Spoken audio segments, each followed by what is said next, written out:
Allow them to hit the invisible wall while we samurai pull and reward them for coming back into the heel position. This means that while we are still teaching our dog how to walk nicely on a loose leash, it is important to be indifferent towards the direction as well as their performance. This is because the only way to teach your dog to pay attention to you by ditching them and rewarding them for solving the puzzle. But if you do not want to ditch your dog for whatever reason, you can use our third technique, call to heel position. This is the introduction to the come command.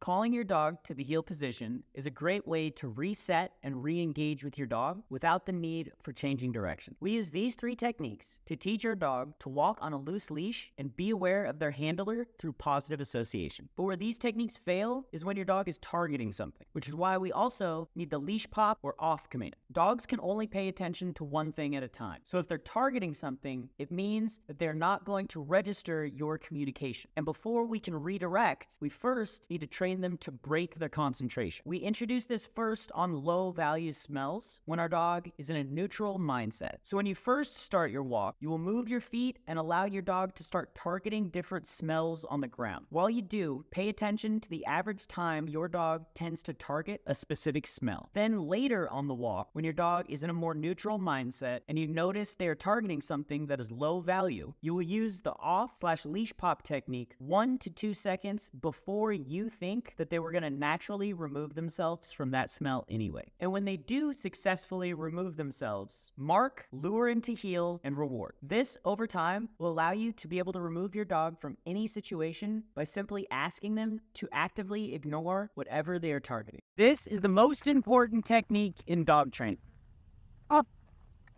The leash pop is the physical communication for the off or leave it command. I personally like to use off because it's shorter, more dynamic, and because you don't tend to sound like an asshole when you're trying to communicate with your dog in public.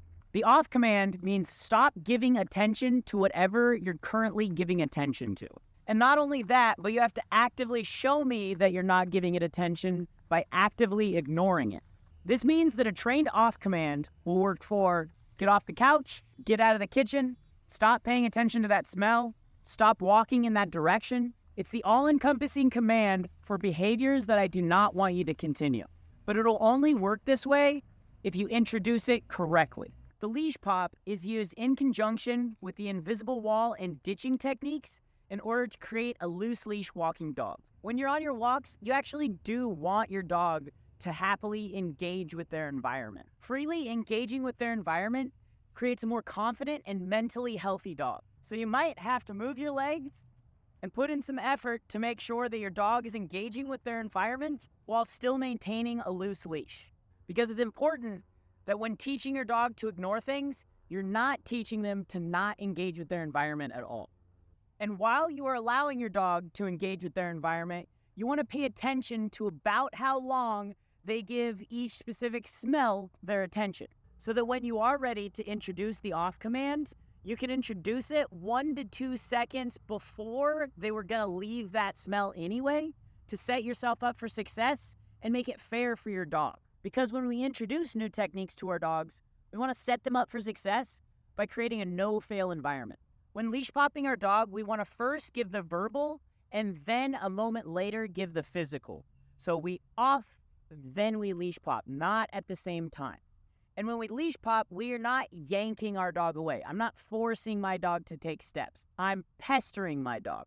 So a leash pop looks like this multiple times. It's enough to like sway your dog, get them off balance. So a 100-pound dog might have a more intense pester than a 50-pound dog, but it's never going to force them to take steps because the purpose of it is to have them choose to walk away and ignore things. If you force them to walk away, then you're not getting the results and you will never move to second, third, fourth level off commands where you can have an off-leash dog. You will always have to force them to do things if you start out forcing your dog. And once you do off them, you want to remove them from that environment so they can't re-engage with the same thing they were just giving their attention to. This teaches them to actively show you that they are ignoring whatever they were currently paying attention to, and allows you to have an off-leash dog in the future. Physical communication is not punishment.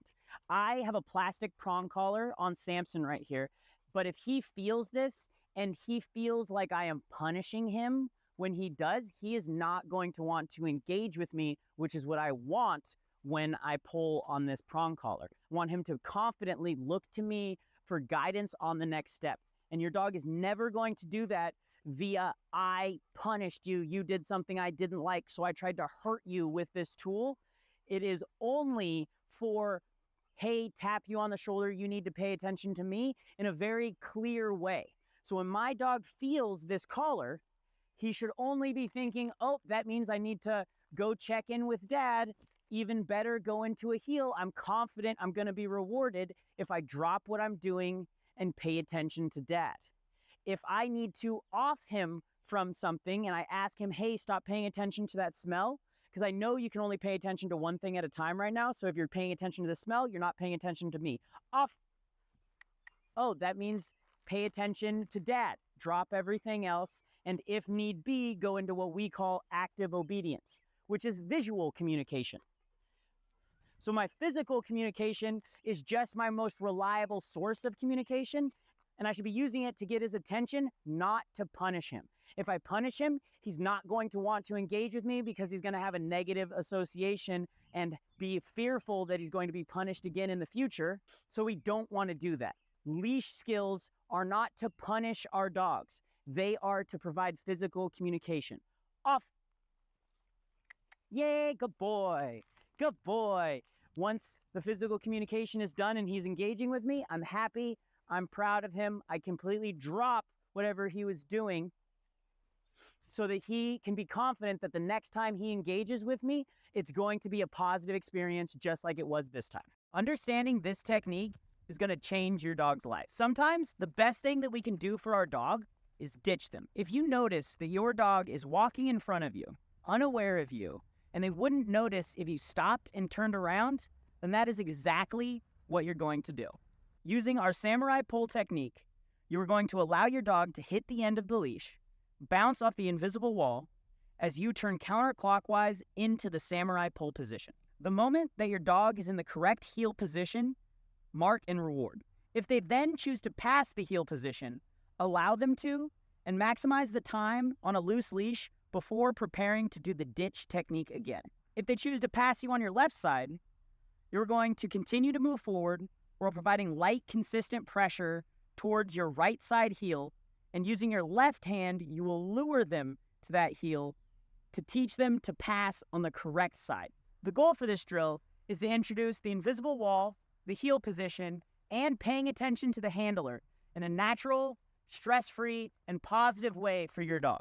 Socialization is how your dog conducts themselves when the structure does allow them to interact with other dogs. A well-socialized dog is a dog that can both freely interact with or be neutral to other dogs while in shared spaces without the fear of escalation. But how do we create a well-socialized dog? That highly depends on your dog's age and personality. The younger your dog is, the higher chance you have for success. Like humans, social skills are best developed early and can become difficult to develop if your dog is fully matured. While this is not the only way to create healthy socialization, the best way is what we call pack integration. Pack integration is the concept that healthy packs create healthy dogs, where you introduce a socially unhealthy dog into an already established healthy pack. This works because the socially healthy pack does not escalate and will even remove themselves from a situation where another dog is willing to escalate. This unwillingness for the social dogs to engage in escalation allows the opportunity for the relationship to develop and pack integration to happen, where the socially unhealthy dog develops the social skills necessary to become accepted into the pack. Over time, becoming desensitized and neutral to other dogs in their shared space while in passive obedience. Pack integration and proper long lead training are a major part in overcoming many behavioral issues.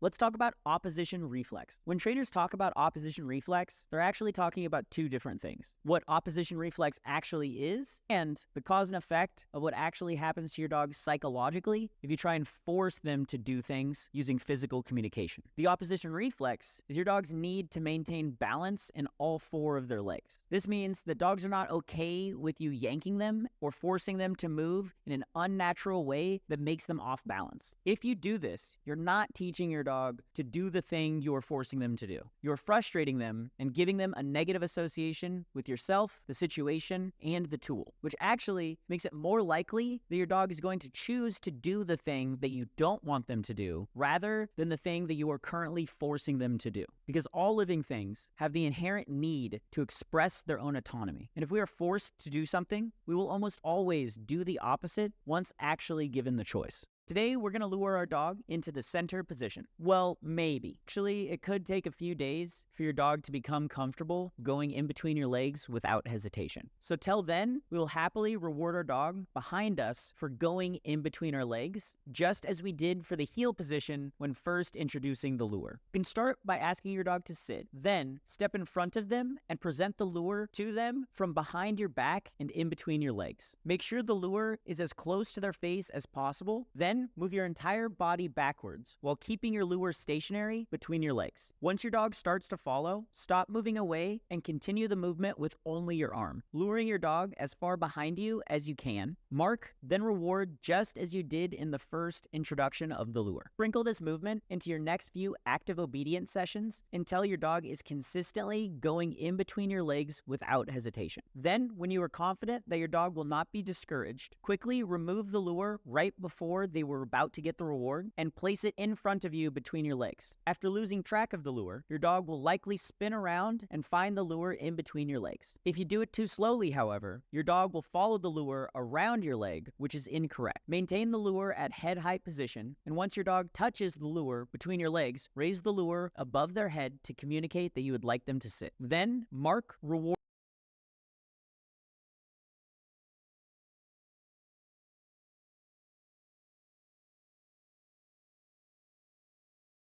for your dog to be heeling on your left side. Your dog needs to be heeling on the right side because if you are following the rules of the road and you are going to pass somebody, if your dog is on the right side, then you are always going to be in between your dog and whatever you are passing. So if two people with left side heeling dogs pass each other while following the rules of the road, then they are going to be passing dog to dog. And you're an idiot who really shouldn't have dogs if you don't see the problem with that. So stop the nonsense. Americans heel our dogs on the right side. Is physical communication necessary to train your dog? Let's think about it this way. We all have 5 senses. And if you had to list your dog's senses from most valuable to least valuable, how would you put them? Number 1 and 2 are obviously taste and smell, meaning yes, your most valuable tool is a smelly treat. Food is a great motivator for teaching your dog new skills and communicating with them what they are doing right. But where it fails is establishing structure. So then the next most reliable sense we can use would be touch. Touch is great for establishing structure. In fact, it's so great that it's the only one required for you to maintain by law. So it is important not to waste this valuable opportunity to create structure and communication for our dog by strapping the tool to their back or even worse, using it as punishment. Today, we are going to put our dog into the heel position. Starting from a natural stance, use your palm to lure your dog, while you swing your arm in a straight line behind you like you were bowling. As you do, take a step back with either leg and bend your knee if necessary to maintain head height position with your dog. Once your dog is behind you, right before you would usually give them a treat, instead, you will do a wrist flip and step forward back into the neutral position, while maintaining a straight line with your arm and stopping when your thumb touches your thigh. Wait with your hand at head height level for your dog to complete the spin behind you and reach the lure. Then raise the lure to communicate the expectation to sit once in the finished position. When your dog completes the movement, mark, reward, and release using the one thing at a time rule. As you lure your dog, remember that your goal is for your palm to maintain being as close to your dog's snout as physically possible while moving as swiftly as possible. If your dog does not initially follow, move your entire body while keeping your arms stationary. Then once your dog starts to follow, become stationary while completing the movement with just your arm.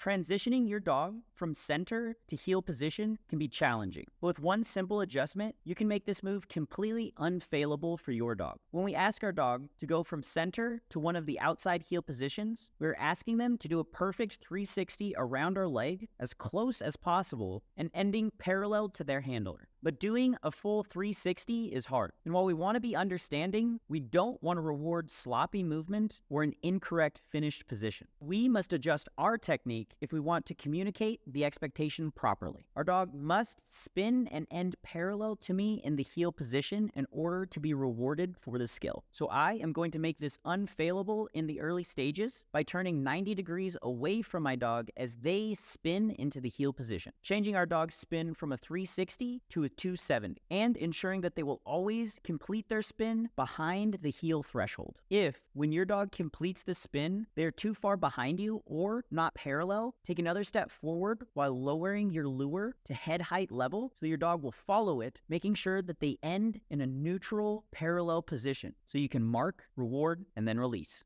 How can I guarantee the perfect come command with every single one of my dogs? Well, through positive association, of course. When I ask my dogs to come to me, they know that one of three things are going to happen. Number one, and the most likely, is that I am calling them into active obedience, which not only predicts that they will come to me and be rewarded for it, but I will be asking them to work more in the game of active obedience. Something that they really enjoy, and they know while in active obedience, they are going to have my undivided attention. The second possibility is that I'm calling them to simply praise, cuddle, or pet them, something that makes them feel really good about themselves and strengthens our bond. And the last thing they may predict is that I'm calling them to play, meaning I will pull out a toy or wrestle with them in structured play. Then, when we're done with the environment, I will release them back to re-engage with their environment. You see, I know that my dogs will always come back to me because I know that they really enjoy the activities we do when I call them back to me. And they know that they're not actually giving up their freedom to engage with me because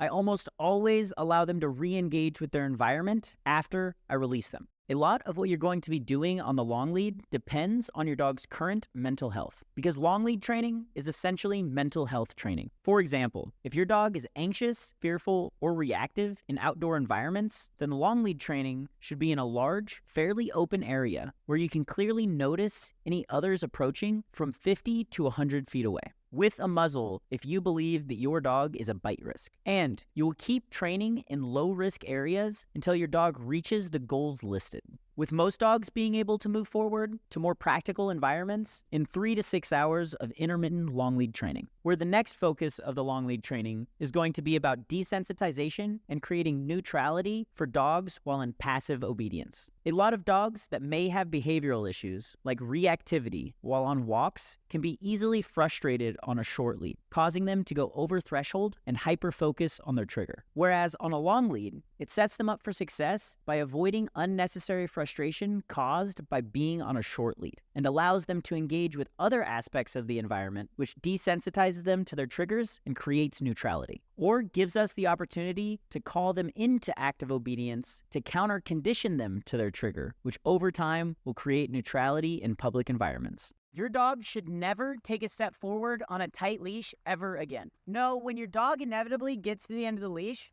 we want it to be because they weren't paying attention to their handler, and we want them to feel like they are bouncing off an invisible wall, not getting to the end of a rope. So that means when they do get to the end of the leash through their own momentum, we're wanting it to be a bounce motion, not a consistent pull. The bounce ensures that they're only feeling the leash for a moment and will make them never pull past the invisible wall. The invisible wall, ditching, and leash pop techniques all work together to not only create a loose leash walking dog, but also to introduce physical communication in a positive way.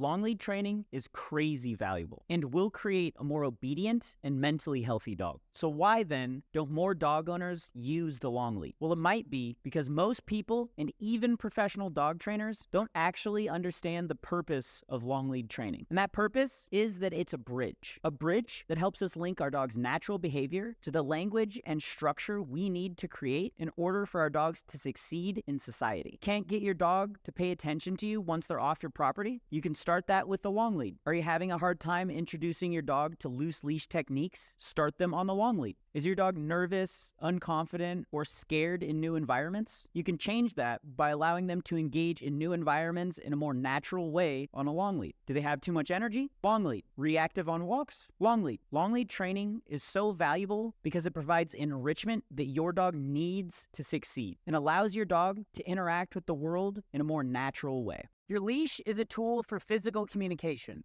not correction, and especially not punishment.